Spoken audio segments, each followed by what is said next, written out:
Hello, Bloomington. It is 7 p.m. on Thursday. You're listening to WIUX LP Bloomington.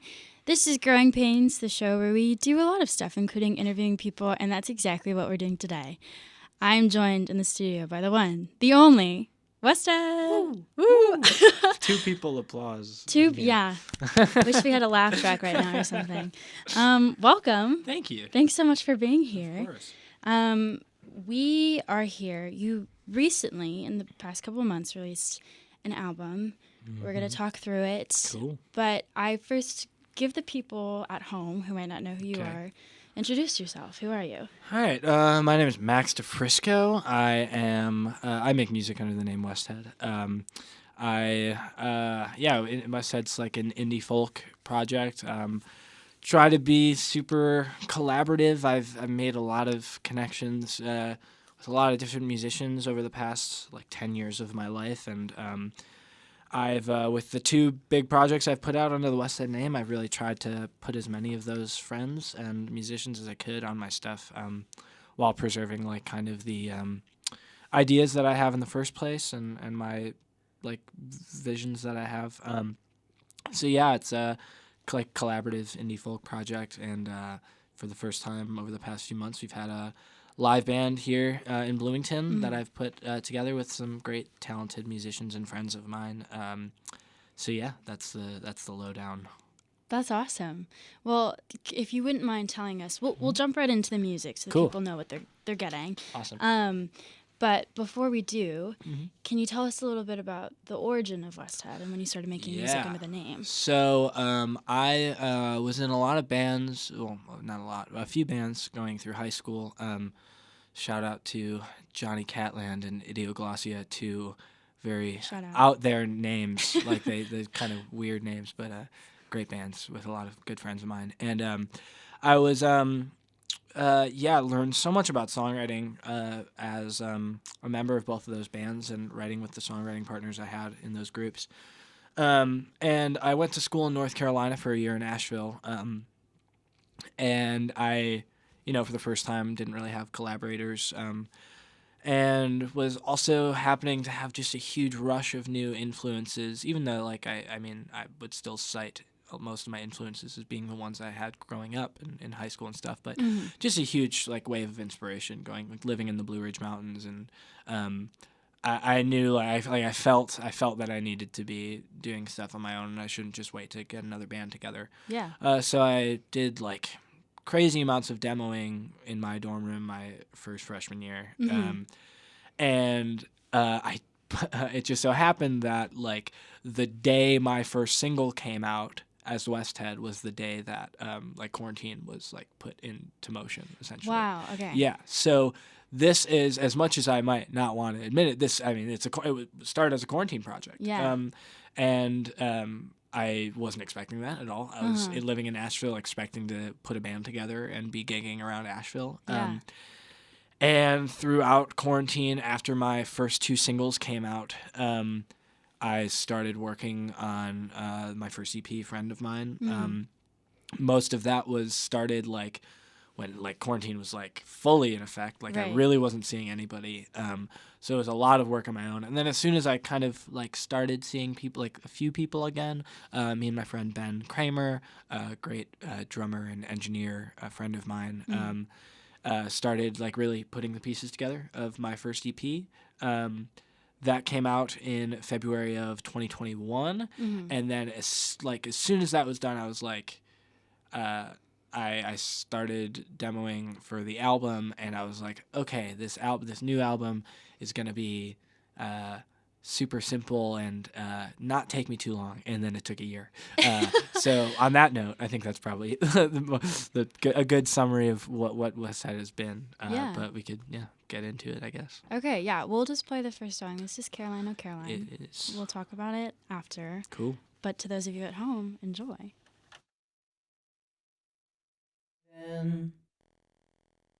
You're stuck in my mind again. All these waves keep crashing in, and I can't for the life of me remember how it feels to be alone with my own air to breathe.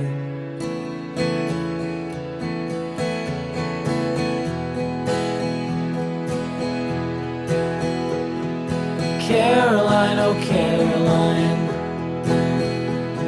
your day is done, the sun still shines.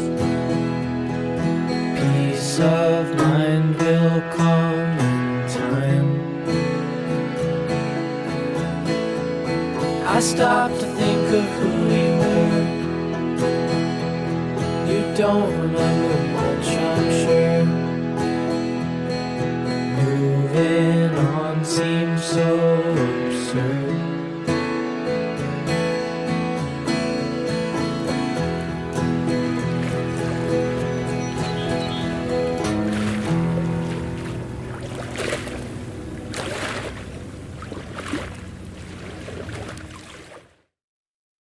All right, that was Caroline, oh Caroline. Ooh. Definitely, I think, like a classic intro song. It's very short. Can you talk a little bit about it? Yeah, totally. Caroline, oh Caroline. I think the next song is automatically going. Caroline, oh Caroline. Yeah, classic intro track. I wrote it, and I had the kind of main riff of da da da da da da da, and I was like, and I had that in pair with the original like verse, and I was like, okay, 4 of these in a row, 4 little verses in a row. I don't know if it needs to be much more. Kind of like a little I don't know. Okay, if you're listening at home, please tell us, because right now none of the music's playing, but your headphones are whacking out. There we go. Okay. Another one is too, but okay, yeah, but Okay. yeah, there's not too much to say about it. There's a few lyrics in there that that seem pretty important to the album as a whole. Moving on, it feels so absurd, whatever that lyric is. Yeah, there's just kind of like there's a few. Yeah, there's a few like pretty important lines, but overall it's supposed to just be kind of a opener, teaser type thing. It's nothing too crazy deep. It's the first time you hear the like lapping water sounds I put throughout the whole album, which was done by a friend of mine, Landon. That's water in Nova Scotia. Which is I asked him because he does a lot of sound work like that and a field recording, and I was like, hey, do you have any lapping water? And he was like, yes, I have so much, and I listened to it, and they were like, perfect. So I hit him throughout the album. But yeah, there's nothing too crazy about that track. My friend Armando played accordion on it. He's a keyboardist, and we had an accordion around and was like, hey, you've never played this, you want to play it? First time. Yeah, and he like kind of messed his way through it for like 2 hours trying to get a good accordion track. I think that's all on that track, all the people on it. Yeah, I played guitar and mandolin and banjo and sang on it, and Armando played accordion. Yeah, that's it for that one. So nothing too crazy about that one, but that is Caroline, oh Caroline. Perfect. And we will hear the water sounds more. We will. Was that along with the cover art of you sitting on the dock? Was that intentional? Yeah. So every I think we'll talk about the EP a little bit as well, the one I put out before the and just like that. But I try to have a pretty distinct like I want the visions to be kind of clear of like where I'm at for each album, and it's very important to me that people can kind of picture an area or like a place that they like. If they close their eyes, they're able to picture where they're at. And so the imagery and it was pretty important to me. There's a lot of lines in the EP about running through forest, which I could talk about when we talk a little bit more about that. And there's a lot of like imagery, like sitting on a dock in this one, and it's nothing more than just like I feel like those settings were kind of reflective of the stories I was trying to tell. Yeah. which I can get into a little bit more when the appropriate songs come up. But it's definitely intentional. Water is the thing for this album, for sure.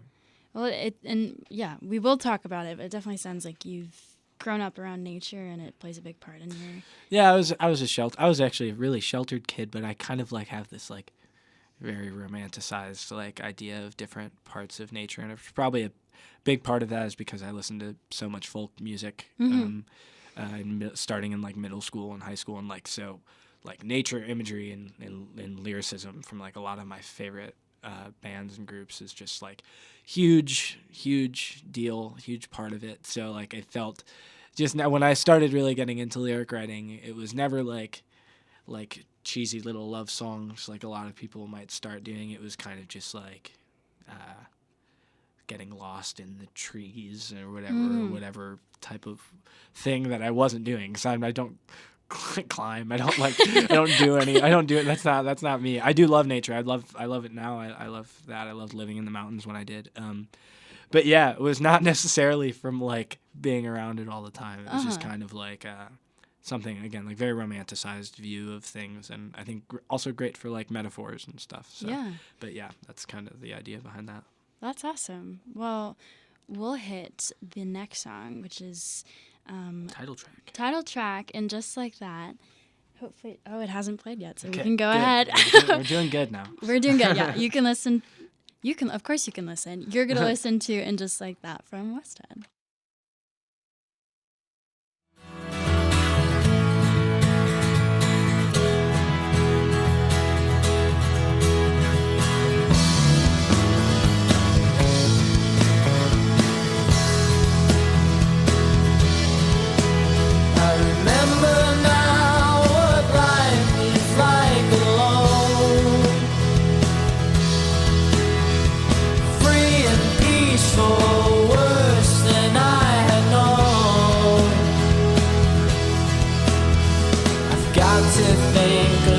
Step I take now, such a waste of time. Why can't you just drag me through, prevent my sure decline, and just like that.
Just like that,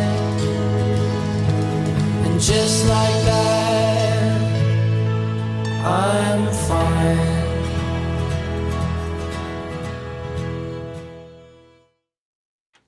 And that was "And Just Like That." Woohoo! That was amazing. I think quite the quintessential folk song. Mm-hmm.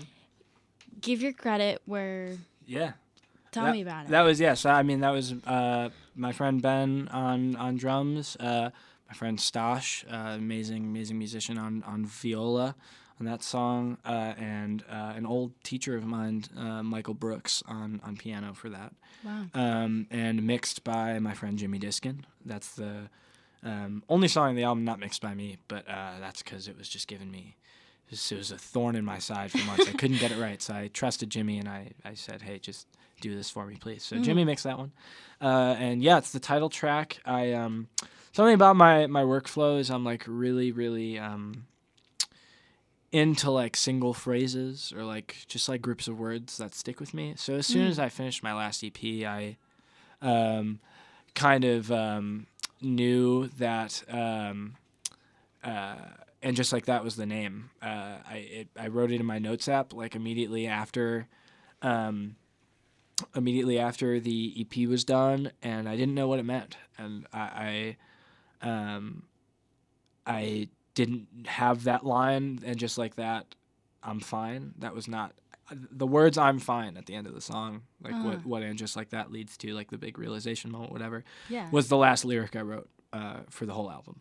Okay. So I didn't really know what and just like that what and just like that Yeah. what, like I really didn't know, like writing through it. I think part of it was like and my own kind of realization needed to happen. There's a lot of like I think now is probably a good time to start talking about like kind of the I take a lot of pride in like the kind of like sticking to a theme for a project and stuff. So so like kind of the thematic aspect of this album, like the big stories and stuff that I'm trying to tell and relate to is just like kind of is just like grieving and not necessarily grief of like death, grief of like losing normalcy. You know, in a lot of this is not by any means like I was not trying to make a COVID album of like this is about COVID.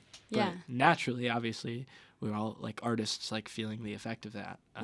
Everything was shaken up, and so this is an album about grief of like losing normalcy, grief of losing friendships, romantic relationships, anything that you might normally lose, right? But kind of like twice as fast because you're really not doing anything during that those like that hard year and a half. This was kind of like I it's not exactly like the concept, quote unquote, but like it feels like my order of writing these and the way I ordered this is kind of like going through stages of grief. And this is very much like my speed run of the stages of grief. So you hear me be really angry in this song, you hear me be in like denial in this song, and then you hear acceptance at the end. And I think it's very reflective of the whole album, which is why it's the title track. But yeah, that's, and just like that. I'm like, I was so, shout out again to Stosh for the viola on this song, because I mean, the viola makes this song, that breakdown with like just my vocal and the viola, just like still like to this day, I've heard this song thousands of times at this point, and it still gets me really excited. That's the title track. See, I wrote down in my notes, feels like moving through the stages of grief. And I also wrote... Did you actually? Yep. Oh! And Let's go! So it reads. Okay, and great. What I thought was really cool is how, like, I didn't pick up on it until probably about midway through the album, because it sort of ends with it begins with the acceptance. And I thought it was a really cool concept. It's kind of like a circular, it's not a linear process. It's happening all the time. And you'll hear on like the next song is probably the best example of it. But you hear me questioning if I'm okay. You hear like the hard days essentially that end up happening when you're grieving and going through hard times. I wasn't expecting to come back home during COVID and live at home for as long as I did, and there were some great things about it, and there were some really hard things about it. A lot of questioning if I was gonna move on easily, and if I was gonna get back on my feet, and Yeah, I'm glad that read. That's really crazy that I said the exact thing you wrote down. That's awesome. But yeah, that's the title track pretty much. Awesome. Cool. And we're gonna listen to next "It's Fine Out Here." Yeah, let's listen to it. Cool. And we can talk about it afterwards. Awesome. So this is "It's Fine Out Here."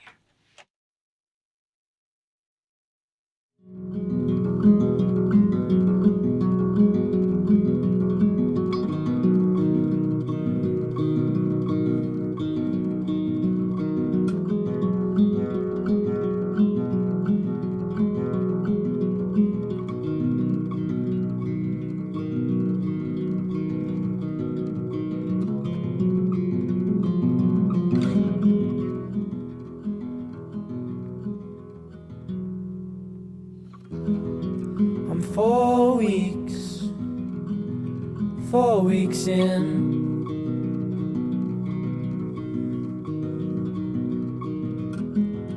My hair's falling out, my legs are getting thin.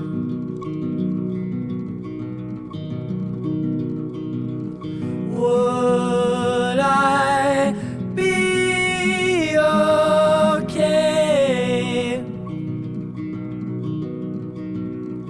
if I lied down here another day? It's fine out here. It's fine. It's fine out here. It's fine.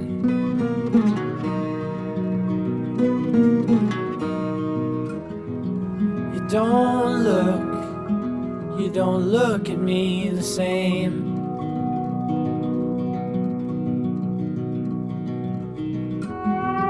I try not to look that way.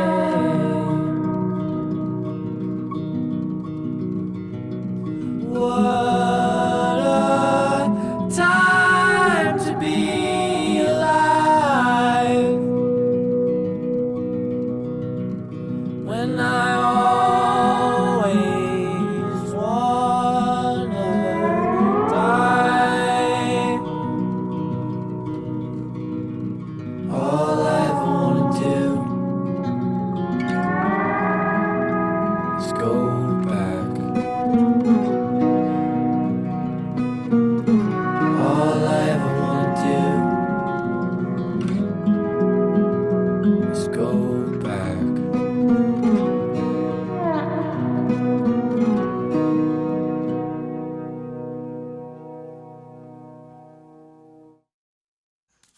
And that was the track. Yeah. Yeah, you mentioned to me this was one of the first for the album. Yeah, this is the first one I wrote. Probably the simplest, but one of the more simple songs, and one of the reasons why I thought that this would be a very simple, straightforward album. Is because probably, like we were saying, like Stages of Grief. This was clearly like a very sad tune, and one that was very hard for me to write. I on the EP before this, I was very, very metaphorical and not really putting my actual issues to the forefront of like lyricism. And this song was like my first attempt, at least like this heavily at like actually putting my baggage like in like first and foremost, like at the front of everything.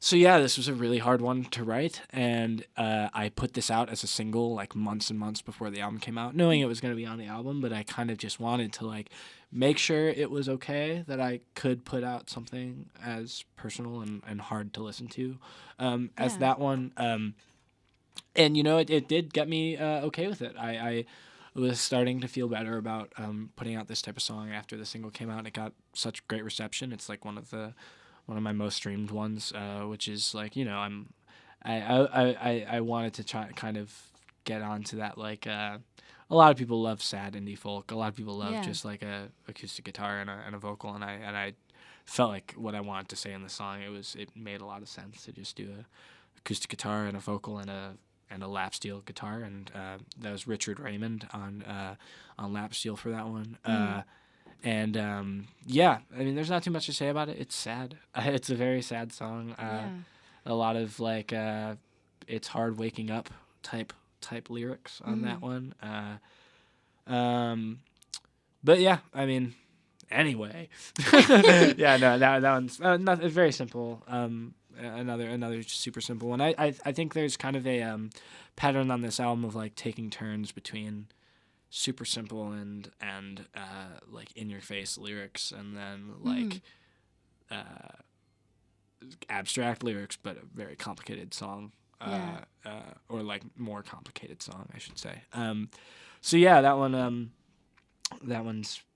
a tough one to listen back to. I haven't really listened back to that one in a while, and I don't like play it live for obvious reasons. Nobody's at a house show, hey, play It's Fine Out Here.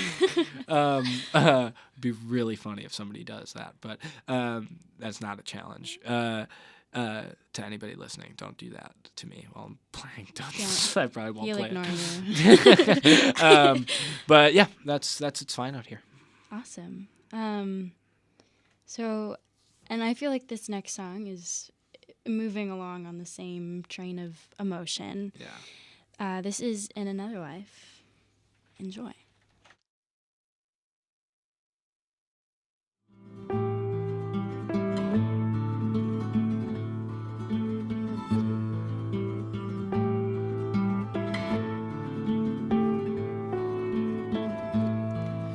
Another life, my son is growing older with my wife, his head above my shoulders. What's it like?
that's In Another Life. Yeah. God, that outro still gets me. Yeah, that's my friend Elise Beal on piano. I was just talking to you about this off air, but yeah, I didn't really know that my friend Elise was as good as a piano player as I learned that she was, and then I heard her play like a classical piece one day, and I was like, I have this demo. Can you please listen to it and then come to Ben's house to record it, please? Just like anything. I just want a minute of it at the end of the song. So she did that, and I was in the control booth like sobbing while she was recording it, and it was so beautiful. It's like my favorite point of this record. There's also my friend Stosh again, this time on mandolin for this song. My friend Luke Sorensen, who's from Seattle, currently studying at Berkeley in Boston. He's on fretless bass for this song. And then once again, you got the lapping water sound from my friend Landon at the very end of this track. But yeah, this song is like hyper personal, maybe more so than the last one, which again was like such an experiment in me like trying to see if I was okay with writing something like that. And yeah, so I mean, like there's I don't know if I have too much to say about it. Really, this is one of those that I would just like the song to kind of speak. But yeah, I was literally just like, I was like laying on my bed one day, like playing those two chords of the song, like back to back, and like humming the melody to it. And yeah, this was also one of the first ones I wrote. I think it's actually the second one I wrote, which is why it was kind of important for the first and the second of like to be back to back. Yeah. So yeah, that's In Another Life. We can keep moving along probably. Awesome. I thought unless you got any questions. No, I was just trying to come up with like a pun because you said keep moving on, and the next song is keep it in mind. Yeah, that would have been good. Sorry, I ruined it. No, it's okay. I wasn't quick enough on the jump. So this next song is Keep It in Mind. Yeah. We're halfway through the album right now. So on to the second half.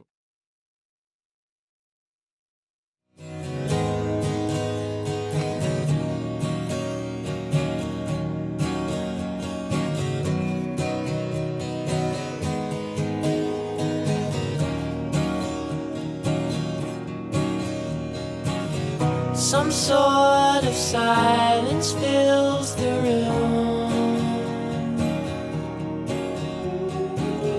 I watch Synecdoche till noon. Keep it in mind, keep it in mind.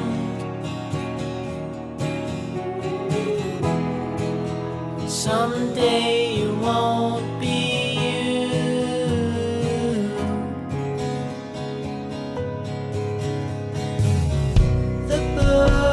gave me about hell. The page is yellow on my shelf. Keep it in mind, keep it in mind.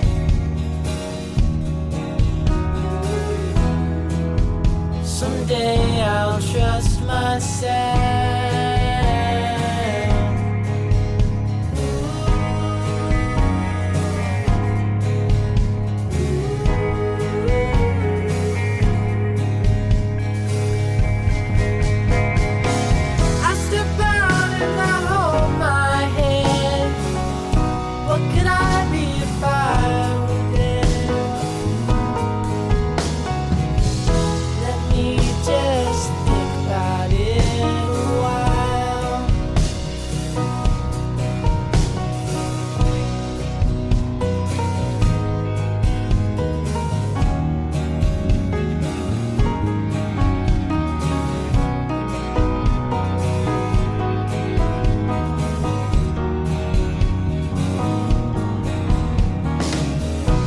Try to hear myself aloud.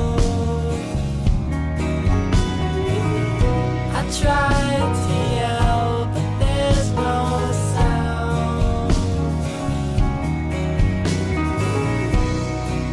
keep it in mind, keep it in mind.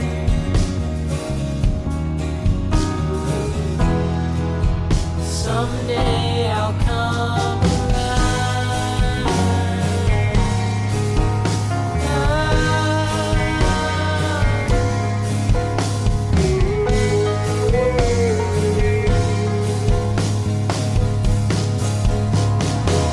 I step out and I hold my head. What could I be if I were dead? Let me just think about it a while.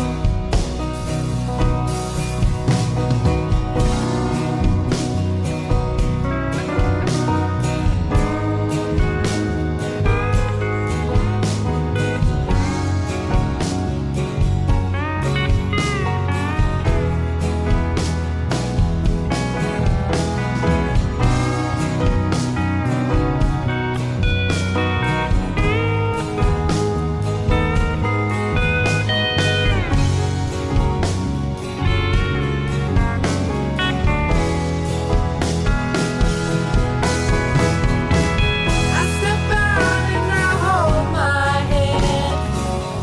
What could I be if I were dead? Let me just think about it a while. Let me just think about it a while. All right, that was Keep It in Mind. There's a lot of, I think, symbolism we touched on lyrically. What insight can you give us into this? Yeah, this one's probably the biggest like Trojan horse of like just having a bunch of stuff in it that I was trying to say. This is the last song I wrote for the album. So I think my mind was probably the clearest in terms of like what I was trying to say. Yeah. And I took a lot of time to make sure everything was coming across the way I wanted to on this one.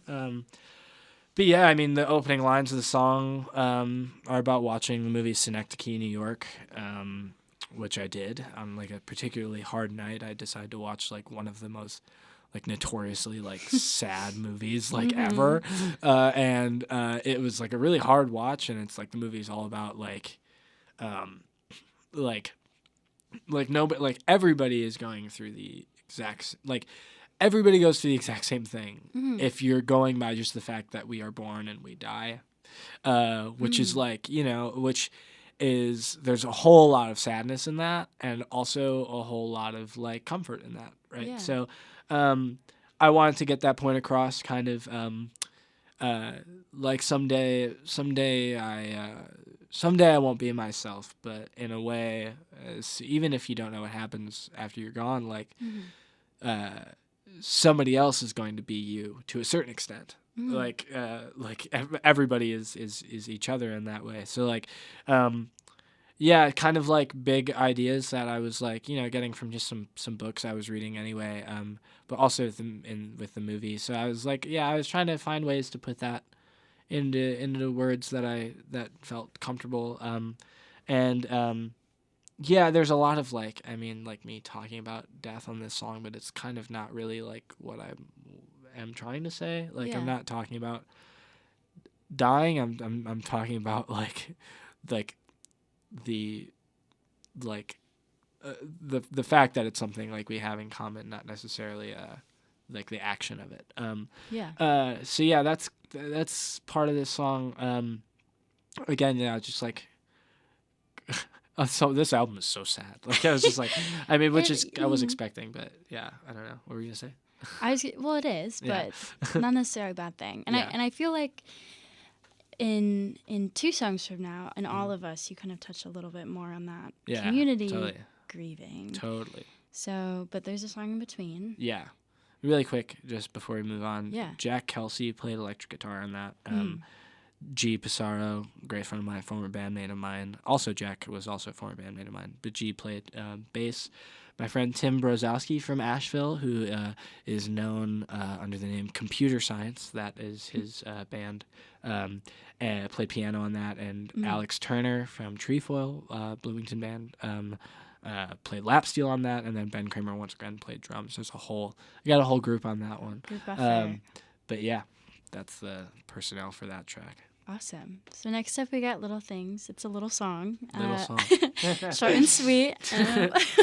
We'll talk about it. Cool.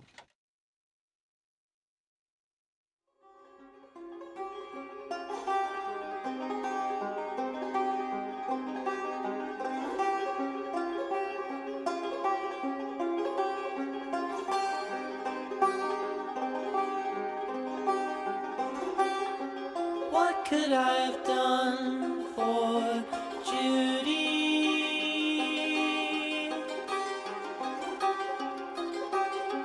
Maybe that could help me now.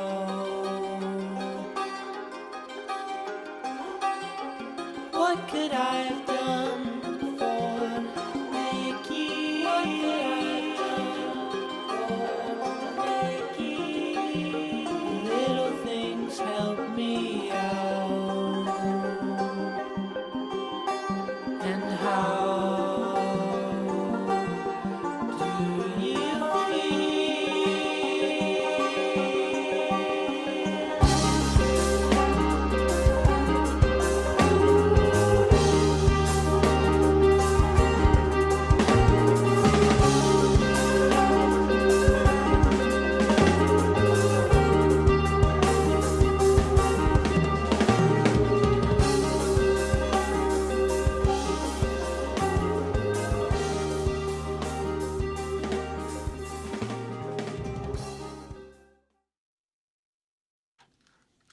And we're back. Aggressively short. Tell us the banjo's beautiful. Thank you. Tell us Thank a little you. bit about the origins of that. Yeah. So I was at Ben's house recording, I believe, All of Us, the next track, and my banjo was there, and I like barely play banjo, and I just used it like to record some stuff for Caroline, the opening track, and I just started messing around with some chords, and like the banjo was out of tune, and I was like, but like it still like sounded really cool, the chord progression that I had, and I was like, Ben, record this really quick.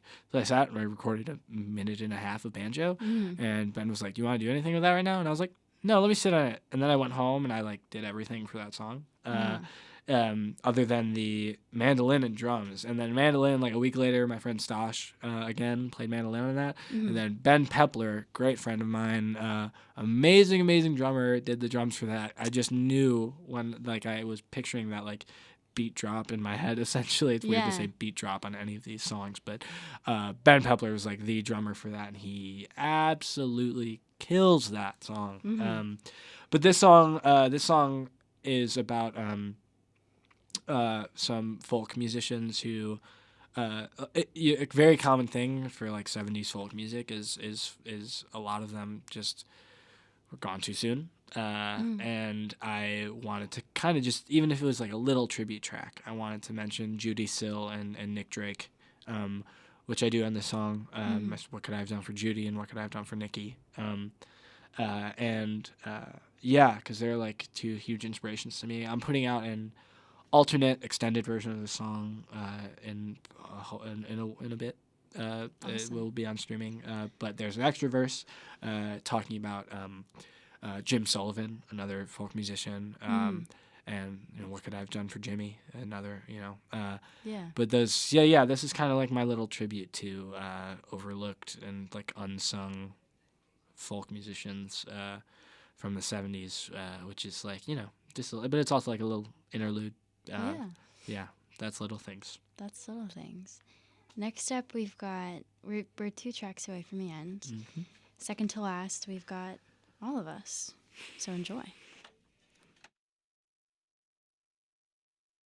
of us sleep these days? Flower-lined window shade,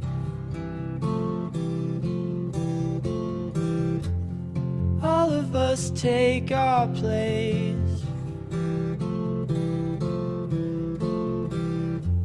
Settle down, clean our plates.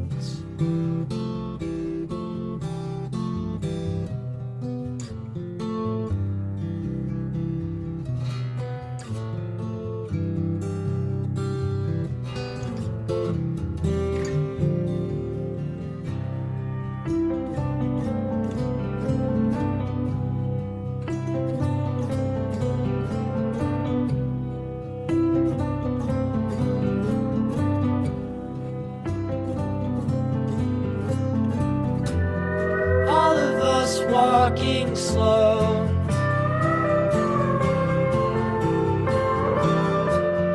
finding a hand to hold. All of us growing old, just 'cause they said so.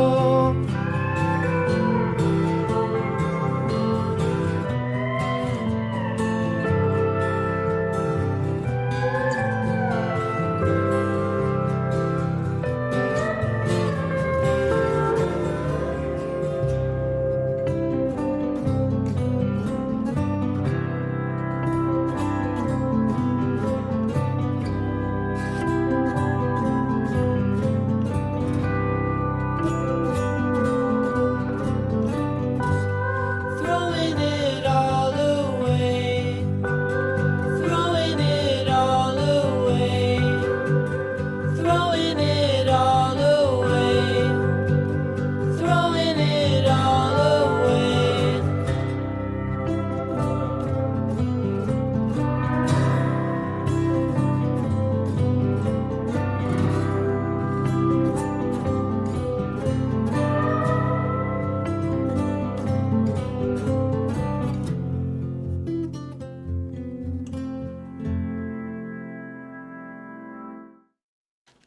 All right, that was All of Us. Mm-hmm.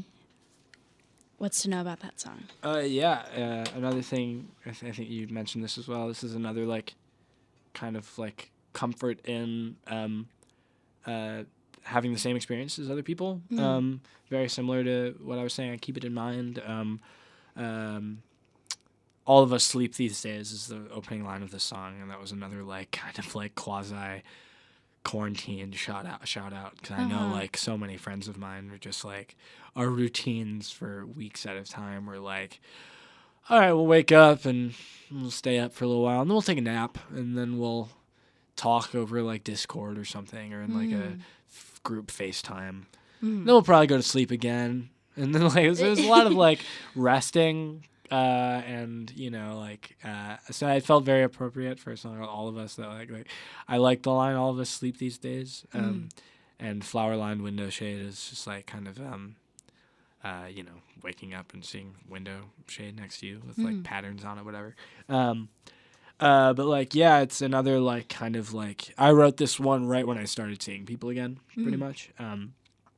And I think that comes through. It's just like you know, when you really realize like a lot of people are going through the same stuff, and but it also I think it fits really well in the context of the album anyway, just in terms of like, you know, not even quarantine in general, but just like everybody going through the same stuff.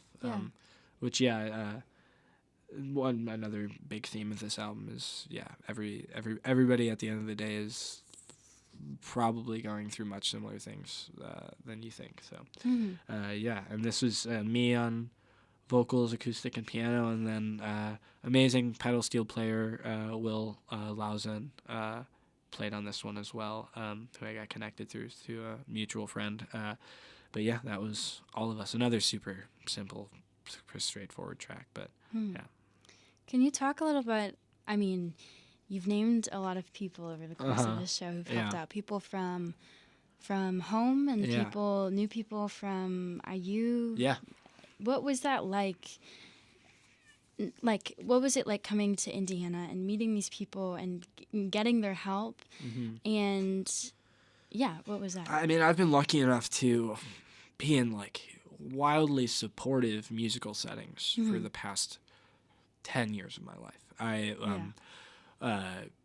grew up in a program called School of Rock, which not the movie, but School of Rock, the actual program. The program came first, but yeah, shout out School of Rock. Shout out School of Rock Oak Park specifically. So many of my friends I met at School of Rock Oak Park, including some friends I'm here at IU with. Yeah. And then I also went on tour with School of Rock in a program called All Stars, where I met people from around the country. That's where, if you hear me shout out some people like my friend Luke Sorensen a few tracks ago, who's at Berkeley right now. I met him on All Stars on the last EP I put out. There were more All Stars all over that. So I just have this all around the country type thing. Even in other countries as well. I was my shout out to my friend Pablo. Pablo's from Mexico, and we went on tour together, and he's an amazing bassist, and I need to get him on the track soon. So that was huge for me growing up, was having those connections. And then when I came here, and when I was in Nashville too, it's just dang, all of these people in this community just want to help each other out and want to make stuff happen and literally want to just make somebody else's vision a reality. And I mean, I've been loving doing that for other people too. Anybody who's asked me for help on stuff, and I've been so grateful that people have done it for me as well. So yeah, that's kind of the gist of that. I know so many amazing musicians that are also just happen to be just great friends of mine. That's where all that comes from, and I'm so grateful every day that I have this Rolodex of people I could just phone when I need seemingly whatever. I like doing stuff on my own, but at the same time, I really love hearing people's interpretation of stuff I do. It's very validating to me, and very necessary to my creative process. Sometimes I only know, and that came from being in bands for so many years. It's I do need somebody else's push forward to really tell me what to do next. So a lot of times I'll get somebody playing instruments on my track, and then I know what to do next. I know what the next step is, and then somebody puts the finishing touches on. But yeah. Awesome. Well, yeah. Shout out to all the musicians who have ever helped. Yes. I could probably talk about this last track before we could let it finish it up. Definitely. But Love Took a New Twist is actually, first time I've actually said this publicly. Not that I was trying to hide it or anything, but I didn't write this song. This is a song improvised by an amazing folk musician named Ted Lucas. He was on a late night television show, and he was known for his improvised guitar playing and ragas. He was trained on sitar by Ravi Shankar, the same guy who taught George Harrison how to play sitar and everything. Amazing in his own right. Ted would take sitar-inspired type things and play on my guitar, and he was just sitting cross-legged on this late-night show, improvising a guitar piece, and then just settled into this lyric, "Love took a new twist, a blue twist, and you twist away," and that was just for the idea of this album of kind of an acceptance type moment that I felt was so resonant for everything that I was trying to say. So I put my own little spin on it. I changed some lyrics up on my own, but this is a Ted Lucas song that is really only in this. You can only find it on that late night performance if you look up Ted Lucas "Love Took a New Twist," and it's got 1,000 views. It's crazy. Wow. It's nobody knows about this, but it's so beautiful and so amazing. And the album that Ted put, I think Ted only has one album out from 73 or something. But that was a huge inspiration for this whole album. This is Ted Lucas's and Westhead's "Love Took a New Twist."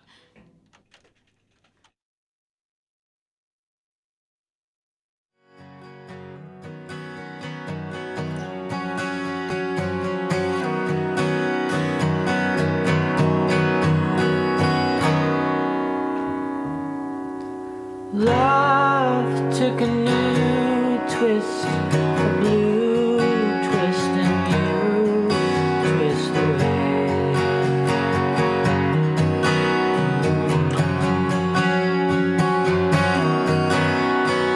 Love took took a new twist, a blue twist, and you twist away.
Okay, that was love.